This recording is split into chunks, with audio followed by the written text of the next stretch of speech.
Welcome back, comic junkies.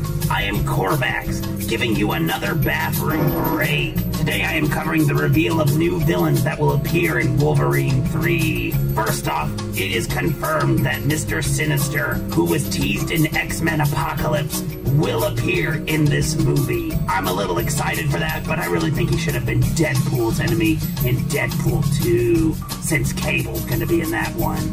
The Reavers have also been confirmed for Wolverine 3, along with the character X-23. No new info on the plot of the movie, other than it's taking place in the future, since we're getting an old man Wolverine look for this film. But I wonder, with Mr. Sinister confirmed, are we gonna get the island of Genosha? That's a pretty famous location for everything X-Men. Again, I'm not happy that they are putting Mr. Sinister in this. He should be Deadpool's enemy, especially since after the game that came out. Holy shit, that would be hilarious if we seen Deadpool shove a sword up Mr. Sinister's dead ass. That'd be fucking hilarious.